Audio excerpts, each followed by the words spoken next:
All right, GM, buddy, how you doing? GM, buddy, how you doing? G to the M, fam. Looks like it's just you and me today. Where's the rest of the crowd? I have no idea what's going on. Yeah, it's a quiet day in the neighborhood. That's very unusual. Yeah, I'm also trying to figure out what's going on with my audio. As usual, I can't I can hear you hear. fine, Humpty. I can hear you What? fine. I It's can hear always you the loud same. and clear. You hear me loud and clear. Good. Here it goes. External input. I may plug in external headphones. Oddly, it's taking in the audio. I don't know what's happening. You can hear me. That's good. I can hear Yeah. you because I'm hearing you from my headset that is connected. I don't even know. I can't even speak today. I'm connected to the headset. I think this is the problem. Okay, I found the issue. Hopefully, also the solution. Disconnecting my AirPods. Can you still hear me? Roger. Okay. Try one more thing here. No. Okay. Well, I can hear you. You can hear me. We'll keep going with that. GM, it is Web3 Wonderings. How do you like the new name? Um, which name, sir? I'm sorry. Web3 Wonderings. The team has come up with this new name for Oh, yes. 2024. Oh, yes. Oh, yes, definitely. I like that. I like it a lot because I just got confused when you said, "How do you like the new name?" And I was like, "You still got the same name, bro." So I don't know what you're talking about. So yes, Web3 Wanderings. Um, Great. And I think it kind of like reflects on what we do here, isn't it? It's we like we wanderers in the world of Web3. Well, yeah, I think the team did a good job of talking about like, or at least playing off the wanderings concept, which is you're like wandering around, but also you're wondering something. So it's Web3. I would have called it wanderings because that is what we do is we wander from topic to topic until we find something that we really like and then we stick to it for a bit and then sometimes for a lot of it for the entire conversation. So it's fine. Absolutely. I would have called it Web3 Worldlings if you asked me. Worldlings. Okay, go ahead and explain that one. Yeah, Worldlings just like, beings of Web3, Mm.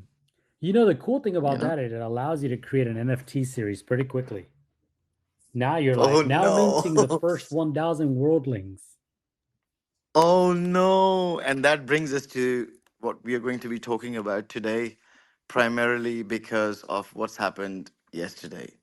So Twitter or X has announced that they're not no longer going to be incorporating NFT integration onto their platform called X, which kind of like was the whole point of NFTs in the first place because of the whole, authenticating your PFP and getting the hexagon. So I don't know. Maybe it's going back to the old days again when everyone had to like everyone knew who they was and they knew their on-chain activity and but for a lot of people the real use case of NFTs or the MVP which they was getting out of it has kind of like really you know gone out of the radar. As a result, uh, we're seeing like a slight like the market reacting accordingly. So I wonder what the future of NFT holds, and did you? I'm sure you know about this news. Yeah, yeah. You know, it's funny. I actually tweeted. let's see. I'm gonna read what I tweeted. I said, I don't know about anybody else, but I was never a big fan of linking your NFT on X. Yes, I agree it was a big move on their part to support it. I just didn't trust linking wallets on this platform. So that's my 2 cents on it. I'm just reading the tweet now. Yeah. I should pin it to the space. I agree. I mean, that's like basically you're telling your on-chain activity, which kind of like kills the whole point. And I've had like lots of conversations with BTC maxis and like a lot of other like non-NFT related crypto enthusiasts, and it's always been this case that like why are you guys flashing your net worth, or like your a certain proportion of your net worth onto Twitter, and but then everyone was like, it's a pseudo anonymous persona, and with the pseudo anonymous persona, you kind of like get away with, you know, showing your net worth because no one knows who you are in the first place. But then it wasn't a pseudo anonymous persona because you're on Twitter, which is hackable. It's a centralized place. You're giving your geolocation, phone number, name, etc. So yeah, there is an aspect of ambiguity there, and remember also it's a very reactionary market as well. So like the way the whole people, the whole industry, and the whole onboarding aspect when it did happen was quite reactionary. So clearly, like when news, especially on a platform like X, which was basically the main playground for all of these individuals who kind of like are enthusiastic about these technologies, that for me, when I heard that, it was a bit shocking.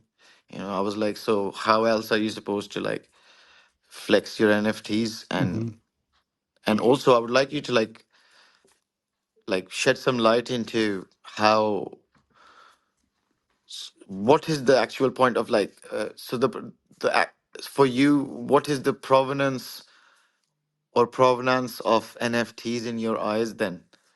uh, if someone was someone who only thought that you can, it's only on X you can like verify it on blockchain, because and me personally as well, I wouldn't want to connect my MetaMask with on X. I don't want to do that. That's and then relying on X to like play around with some sort of a security function which connects, it's a bit of a no go for me. But what's your perspective on it? That'll be interesting. And also, welcome, Kenji. Nice to see you on board, my bro, after last week's conversation. Hey, thank you for inviting me up, guys. How are you doing today? Yeah, doing pretty good. We're starting our Web3 Good. Wanderings talking about the recent, I guess, deprecation of attaching or linking your NFTs on X. And I think the question Polaris just posed was relating to provenance and kind of at least what does that mean in terms of X? I would say I saw a couple of people that I follow here talking about how to them as it was important to differentiate people who were identifying as, and I'll just use one example, CryptoPunks, by using that PFP on their account, and how there are people who use that to I guess gain the trust of others by saying I am a CryptoPunk, I am trustable. Yeah, there was a Brazilian scammer that did this strategy actually and got a lot of people. I remember back in the day, Sure. and it was exactly with the punk. Yeah. So I mean, so that was the argument this person was making is like, look, there's people that will come up here and put a PFP and use that and basically create a false identity around these PFPs and gain the trust of people and et cetera, et cetera. He was also saying, don't use mine because I will sue you. The point being that there is this association of trust if you can link your PFP to your account, I mean, So I have hang on. a I will say that I'm not going to trust you just because you have a PFP on your account. So the fact that we lost exactly. linking your PFP on X, to me, doesn't necessarily make it any different than if you did have it on, because there was still a lot of people who were not linking their PFPs on X and still using these high value NFTs on their profile. They might have done it for the same reason I didn't, because I didn't trust linking my wallet here. So at the end of the day, I'm not going to trust you just because you have an expensive PFP. Go on, Kenji. Yeah, well, that's exactly my opinion. I would say that the PFP shouldn't matter. Like, and I think that it's like a kind of our society's fault, the way that our society thinks nowadays, that it actually, people do trust people just because they have something expensive. And it's not just with PFPs, but you can see like scammers in real life that have like expensive cars, and then they sell cars to people and shit like that, and people trust them because they post a video for a Ferrari or something. And I don't, I also have like a view on the linking it to Twitter. So, and I think, well, it all for me, it goes back to self-sovereign identity again, and like how we don't even own our Twitter accounts, and like X, Elon Musk actually controls them much more than we do. We're not self-sovereign on Twitter, so I would never trust like other platform to link my PFP just to have like a verifiable thing. And I think that the way we can solve this is by having, well, social media that actually respects user self-sovereign identity, and then you don't even need to verify it, because it will be like literally your wallet, the ID or something, you know.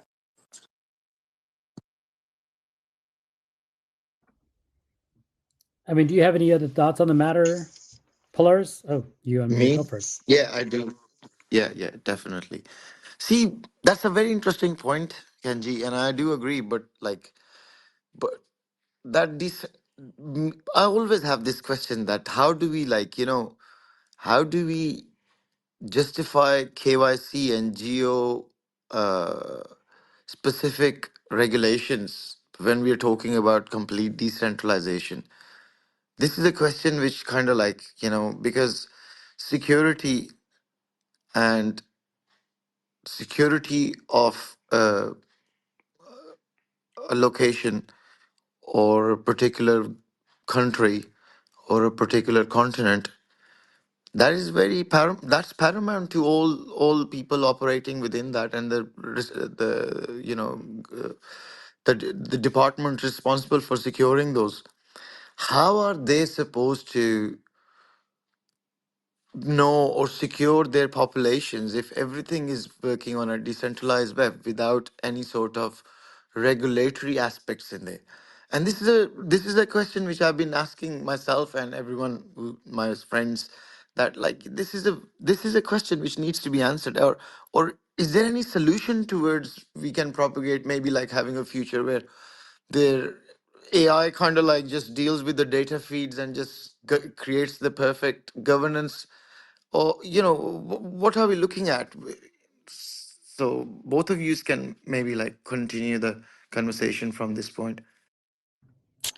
I really like this question, and I'd say again, like the self-sovereign identity technology. So what we have over Kin, it's kind of solving this problem, because you can do KYC without actually revealing your data.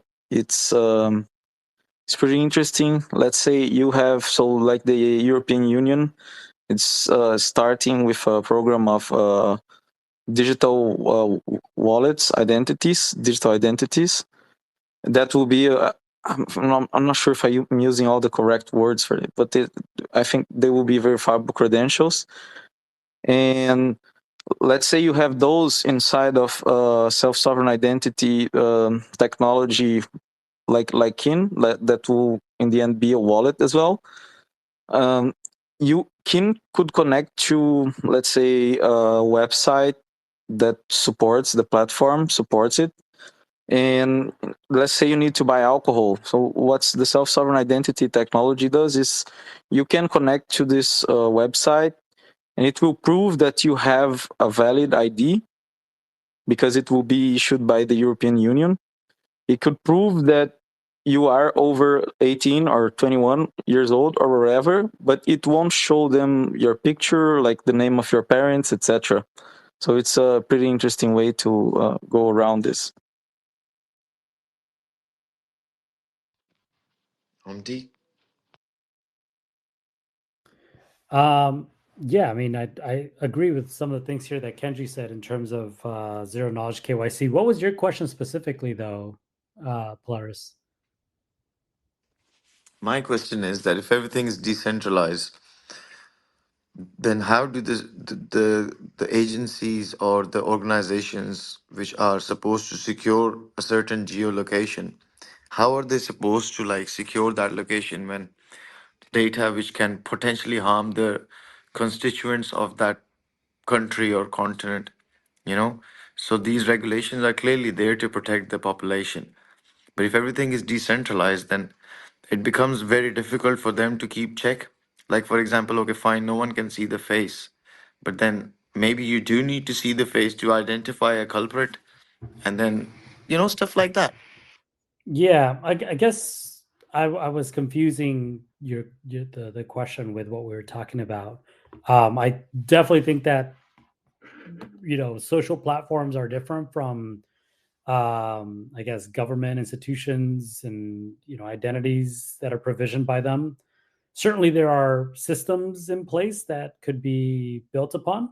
Um, I guess to close out the conversation of X, I don't necessarily think that there's is a tremendous loss in kind of removing NFTs, aside from the fact that you don't have that institutional support for NFTs anymore. I think X was one of the leading platforms to give the Web3 kind of community a home for authenticating their NFTs and then connecting with a community in a way that was provable. I think all of these things are great, right? And they'll be missed, I'm sure, by a few, but I don't think that for a long time that was necessarily being used as much as maybe we are claiming, or at least pretending it was, based on the fact that it was now removed. So I'm sure it cost X of money to maintain that system. And considering that, I think every business has to revise their business strategy from time to time and make sure that it actually makes sense to them and it's sustainable, it's revenue generating. They wouldn't have removed it if it was still generating revenue for them. So I'm going to say that much. So I'll close that conversation. If we're moving over to the conversation of institutional identities, I think I'm trying to think of the country, Estonia, that has leveraged like decentralized identity for provisioning these identities to their constituency, to your point. I think that there's examples of how this could potentially work, right? Using, reusable KYC, for instance, as Kenji was talking about, to attest to someone's identity, but not necessarily having to show that identity to everyone to necessarily, attest to who they are and provide them the services that they need. But just providing them some sorry, I'm hearing an echo of myself, so I'm going to turn down the volume on this other device.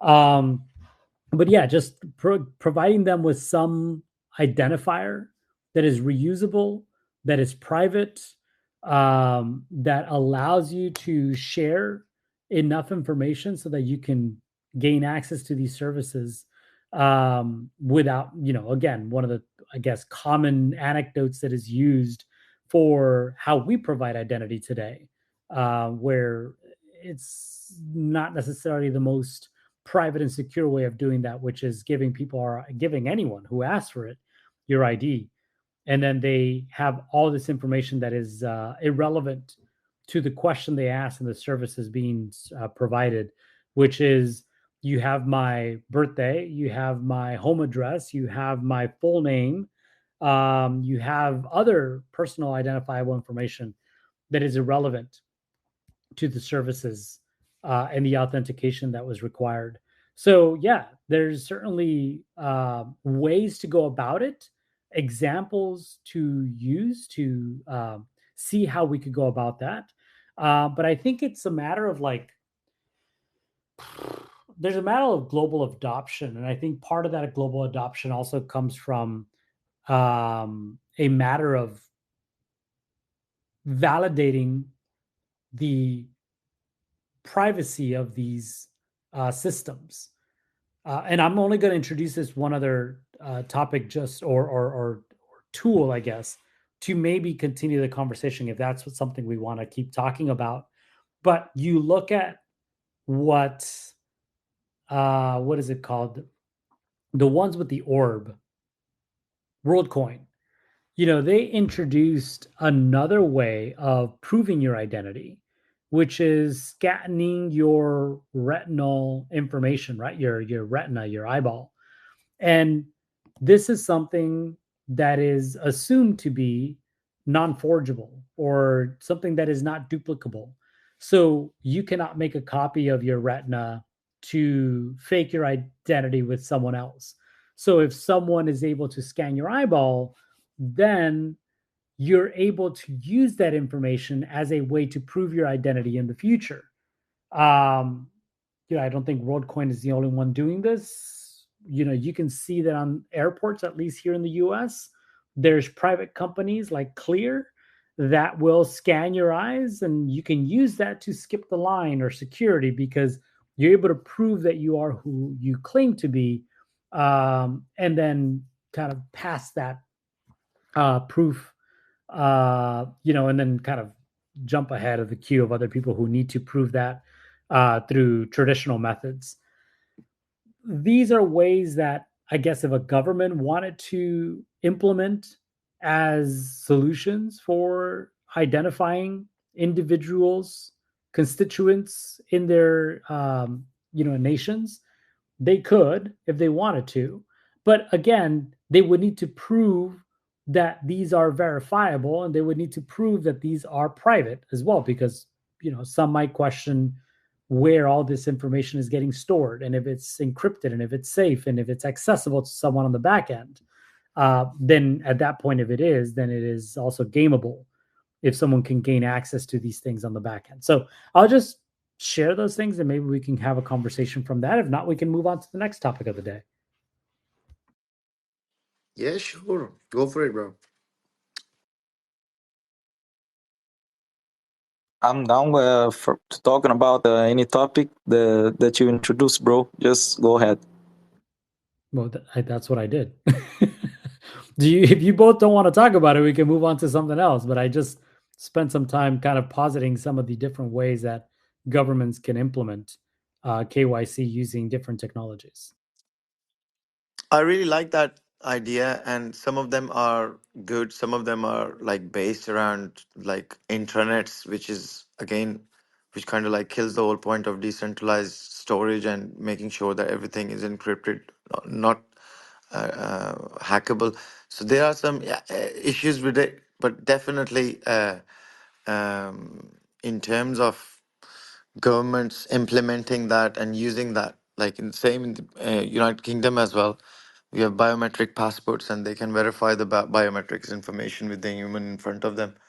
And maybe like moving forward, and especially like with the digital currency being introduced, I believe it's called Bitcoin, and Europe's doing the same thing, and they've like signed up, 7 different countries have signed up for something uh, along those lines, where they will be incorporating They will be incorporating all these different credentials, like your biometrics information, your social securities information, your passport details, all of that combined into just one digital encrypted version. I'm not sure how the whole decentralized encryption aspect is going to work, but yeah, that is definitely happening, and let's see how it pans out. I mean, when I traveled to Morocco, for example, you know, as soon as they found out that I was from Britain, the prices which I was given, right, were like different. And maybe I just like some transactions didn't need to know if I was from Britain. And those transactions just could have happened in such a way where they just need the money, and you just need to pay to them. They don't need to know any of that other stuff. So um, the future is probably going to be something like that, which incorporates these concepts. Moving forward, did you hear about that Rabbit R AI uh, cube box? Yeah. But sorry, can I give talk a little bit about the other topic? Please do. Go for it. Yeah. So well, I think that as Polaris said, some examples are kind of bad if you think about privacy. For example, like scanning your eyes. I would never do that for like to skip a line. But yeah, there's cool ways. Humpty, when we had the call with Volodia, I don't know if he mentioned, but one of a cool example is what he worked on with the Singapore government.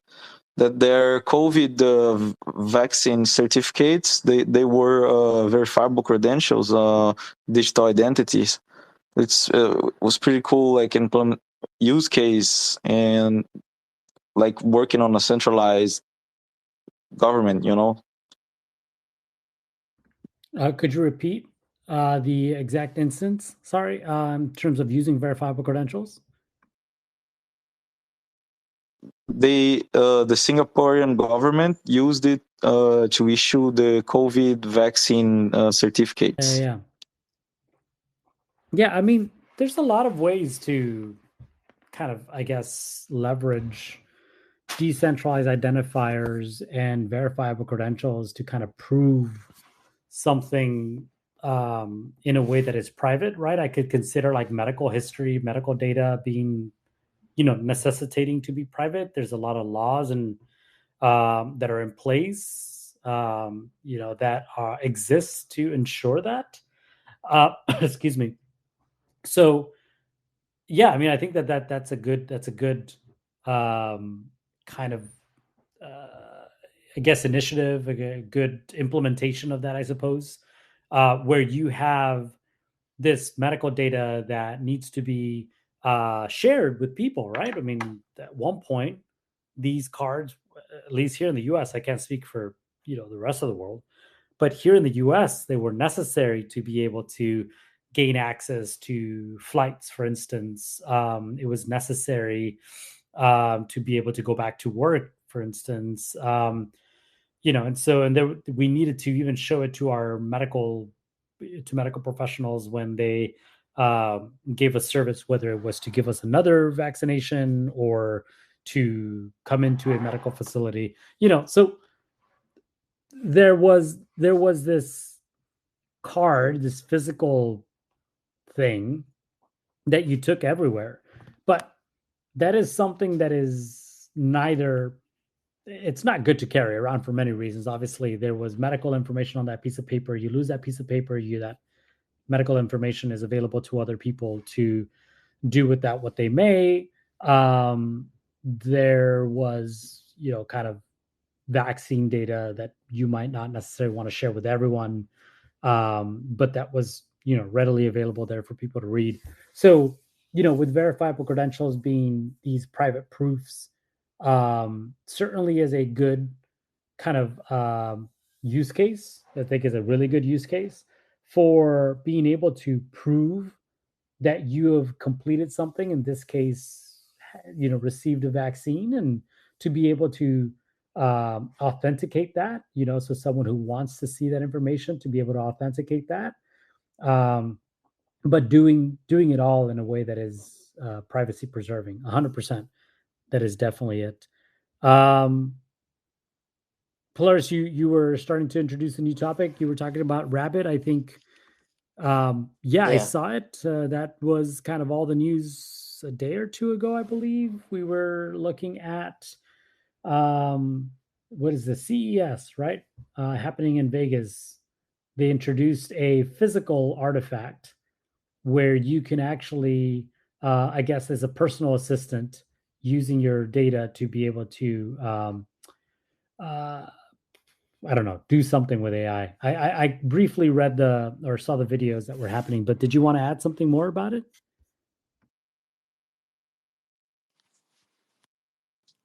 I just wanted. I just wondered what your opinion was and Kenji's opinion about this, and maybe I'll share my opinion as well. Yeah, go for it. What's your opinion? Well, it's very accessible, isn't it? It's like $150 uh, piece of equipment, which kind of like gives you an AI assistant, which is actionable. The thing with GPTs has been always been that to like be able to create an actionable command, you can't really do that. So this tends to overcome that, bridge that gap.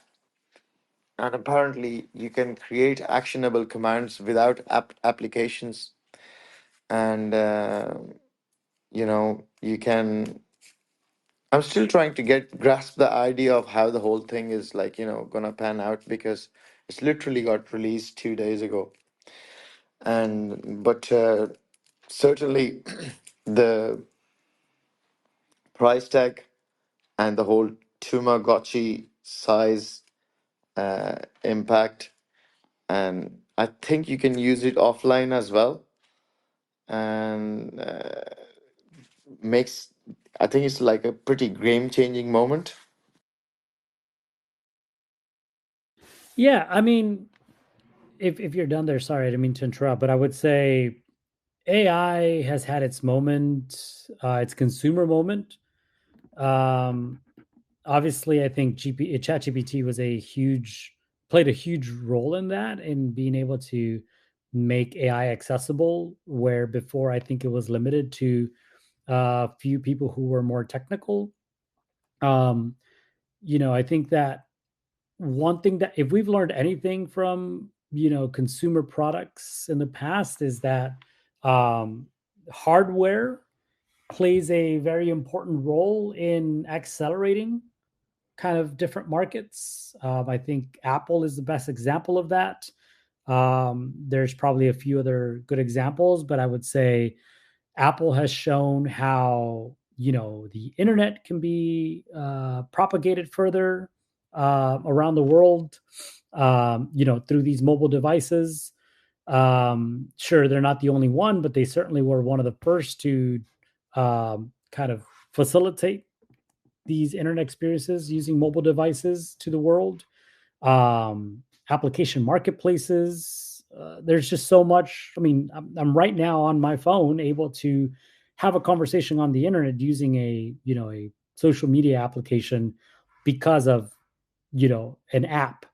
And there is no denying that the app marketplace was facilitated because of Apple, right, in their app store. And I would say the same thing for music, um, with iTunes, and how that revolutionized the industry with the iPod, and then eventually just living on your iPhone. So hardware is a very important piece to consumer products, and kind of scaling out these markets. I think Rabbit looks pretty cool. I don't know if it's going to be able to succeed in everything that it promises to do, but it's definitely an experiment in the right direction. When you think of personal assistants. You can go as far back as your BlackBerry, and these being your personal devices that allowed you to kind of manage your life, in a tangible way, and you took it everywhere. And you can synchronize this, to kind of other devices afterwards if you needed it to your PC. I think that this is going to be a really good moment for the AI consumer market to continue to grow.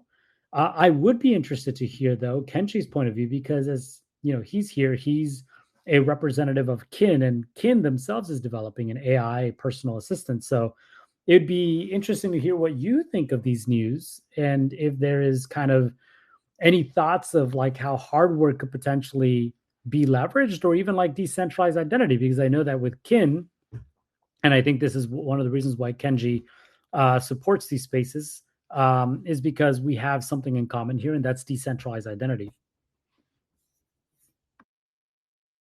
Yeah, I haven't looked too much into it. I saw the beginning of the video presentation of Rabbit, but yeah, I think that hardware is much harder to sell than software. So I'm really happy to see that people are buying this, because it's like very huge for like whole AI consumer products. And like I see that as personal assistants as a whole, this market grows.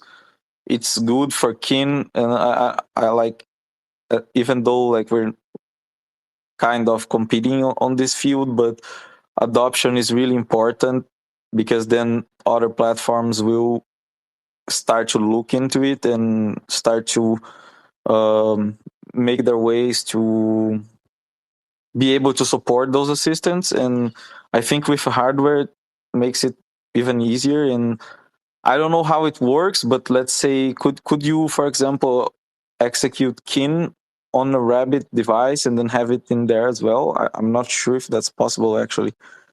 And also, I'd be curious to know the privacy side of this device and this company, how it's built. So, because we at Kin, we believe that only with privacy you can achieve the full potential of personal assistance, because you only achieve it if you can trust it like as a whole.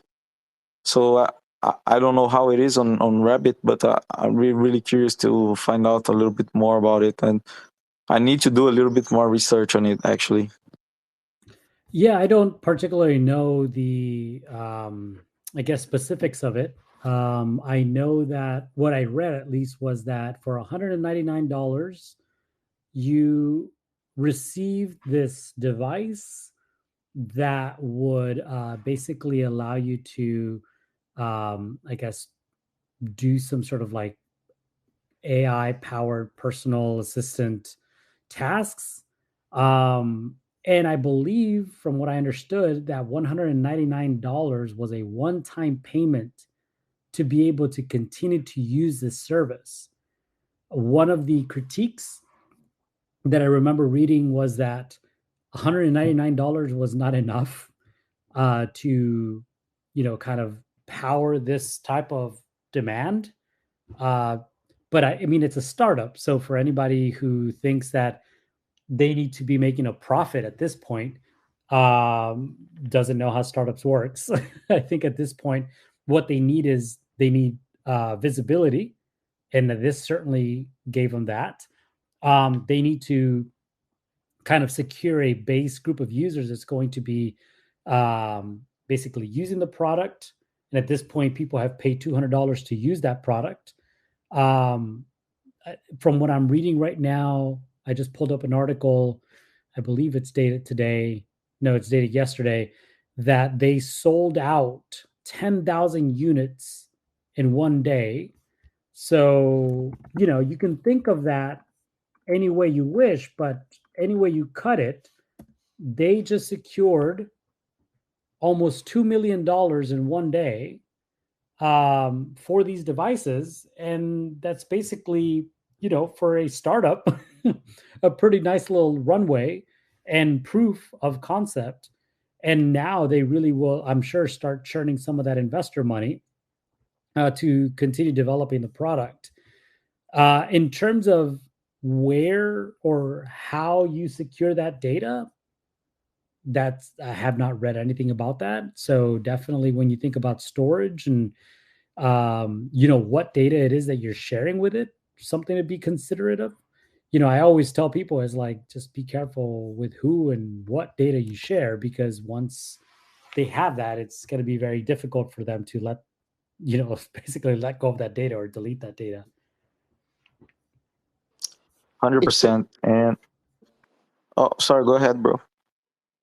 I was just going to say that it says that, the AI powered device handles all your app interactions with voice commands. So, like, this, the bottom line of that is like what they're trying to solve is a problem currently which we all are facing, which is that there's too many interactions and too many splits between our internal interactions. And if that can be streamlined, and you have an assistant streamlining those interactions, it does make life easier. The doability of it, of course, like there's only 10,000 units which have been sold, so I'm not going to get the chance to test it. But I'm sure we're going to find out the doability of how you'll be able to, because it's intuitive, and it's like it's learning from the way you do things. And all of us have a certain pattern. Like, for example, I wake up first thing in the morning, check the markets, and then take it from there. There's a certain rituals I do. Then I probably go back to the phone, look at certain things, check my appointments, see what's happening in the next week, check my mails, all 22,000 of them, and stuff like that. So clearly, having some sort of an assistant which can predict all of those interactions, because I'm doing them daily, and then it comes up with a streamlined uh, approach towards how to uh, enhance those interactions and make them more streamlined so I can be more productive, or train that model to do things in the way I would like it to do with its intuitive learning capacity. I think that is very interesting, and it can certainly like be a game changer. Um, Talking on the AI pin and or talking on the rabbit might be a bit of a long thing when you, especially like when you're in public, but it does have an input of using keyboards, and and the fact that it's intuitive anyway, the chances are that like after like a couple of months it's going to be so fine tuned that it's just going to be like a click of a button. Really, it'll know that every time you press a certain button, the chances of that being a certain thing are quite likely. That could possibly be a game changer. So yeah, sorry, Kenji, I didn't realize you were speaking at that point, bro. This is what I wanted to say. All right, no worries, man. And yeah, good point. And I I wanted to go back to the rabbit thing. That I think, yeah, it's pretty cool because we are going through kind of similar phase of beta testing, but like they just managed to leverage and get a lot of money during it. And yeah, because like they're selling the computer and it's a device, right? And in Kin, we are doing the beta and it's free as well. So I understand exactly what you said about like a startup, so don't need to actually make profits at these stages, and that's why it's free. And I believe that's why they sold these devices for so cheap as well, but they still managed to make like very good money. And yeah, I'm very curious to know because let's say I'd imagine they distributing these devices so they can get the feedback how users are using it or bugs or whatever. And I don't know if they're gonna do it like respecting privacy or not respecting privacy. But if you think about most normal users and most applications that we already have, like let's say someone that uses TikTok, like they're not that worried about like sharing their data, probably, or maybe they're just not that aware of the importance of it. But yeah, that's my opinion, and I need to find out more about this device, and I wish I had got into the pre-sale to test it out. So it's like a tool basically, which is like connected as an API on your already data protected applications. But which applications you mean are data So protected? like, for example, if you're using Adobe Photoshop and you already installed the Adobe Photoshop, but like you can't, the set of instructions which you've got on GPT-4 for, let's say, like a certain task which you want to do, you can't actualize that onto Photoshop. You would need to have a human interpret that and do things. With this, it connects via an API link to Photoshop, and it gives those complex instructions from you to Photoshop to achieve that certain goal. So that's just one example. Yeah, that's like it. Imagine the use cases for this on art, right? Like you mentioned on Photoshop, like it's gonna make it so much accessible for people to edit videos or pictures or even make art, right? Mind blowing, mind blowing. Once you Yeah, start like it's really understanding that. crazy. But yeah, my point on the privacy side was like, yeah, that's if it's an API that connects directly to the app, it makes me even more worried about the privacy of it because it's like it's probably sharing data. I'm pretty sure it's you know I don't know if I trust that. Let's say to use that on a device that I have my crypto wallets and to have this thing that like manage my crypto wallets. Yeah, that's a very interesting conversation. But like from what I'm trying to from what I'm understanding from all of this is that the interaction is your interaction. Like for example, all clicks of your keyboard, uh, it's basically doing that. It's clicking your keyboard. So all the privacy which is associated with whatever you're dealing with, if you can maintain the integrity of that privacy, the app or the software which you're dealing with, as far as clicking the keyboard is concerned. But now I get your point that what about like that user behavior getting compromised? Is that what you're talking about? Like that user behavior eventually would have a completely streamlined understanding, Yes, exactly. and that gets compromised, and that's game. Yes, yes, yes. That's a big issue. And especially for ads, or this kind of stuff Yes, where yes, big tech yes, yes. they sell That's a our very data. big issue. They sell our data based on what we do in interactions on our social media or whatever we search on the internet. And they already do that and they already make insane profits. But imagine once they have access to your personal assistant and they can literally see or understand like your whole day, everything you're interested, like how you use every single application. I think that's kind of worrying. And that's exactly like why I like Kin is so unique. It's because it's fighting against this wave of just protecting user data. That's very interesting, and I wasn't looking at it from that angle until it dawned upon me as I was just talking to you. And yes, that is definitely serious. Not only from a business exploitation perspective that like you're exploiting user data, it's very dangerous in terms of like habitual behaviors and stuff like that in terms of security as well. And um, yeah, so very interesting conversation, I would say. I didn't even realize it's almost hour done.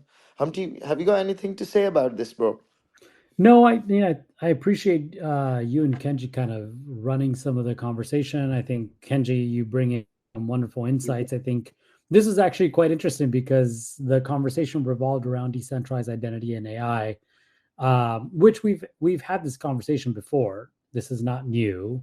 I remember at one point we were talking about, the value of decentralized identity and AI to provide provenance to the different, I guess, responses, art created by AI. So if there was an identifier for these instances, then there would be some way to track back who created what, which I thought was quite an interesting conversation. But today's actually revolved around personal assistance, which was perfect because that's definitely a space in which Kenji is deeply involved in. And so I don't know if that was planned or that was just timely or coincidental, but that was perfect. And Kenji, appreciate your insights as always. And you're definitely continue to be welcome in these spaces as we continue to host them. I think next week we may be hosting it one day earlier on Wednesday, and we're going to be co-hosting with Galaxy. So stay tuned for that. I'm excited to put together a plan for this space that we're going to co-host with them. For those of you who don't know, Galaxy has been for a long time in the space of, I guess, credentialing and rewards for communities. So I think that's definitely very much interesting and intersecting with the work that Ontology does. So please do come back. I think it might be Wednesday at the same time. So that's 2000 PST, I believe, if I'm not mistaken. But either way, we'll make an announcement about it. And we'll see you again then. Polaris, Kenji, thank you so much for the time. And we'll see you then. 100%, guys. Take care of yourself. Look after your mind. Look after your body. It's been a fantastic, fantastic conversation. See you guys next Wednesday, I guess.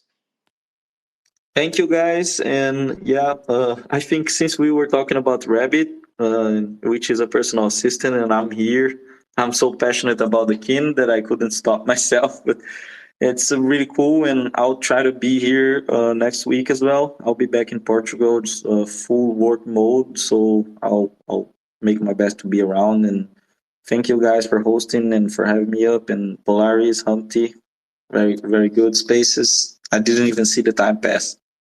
Great. Have a great one, everyone. Bye-bye.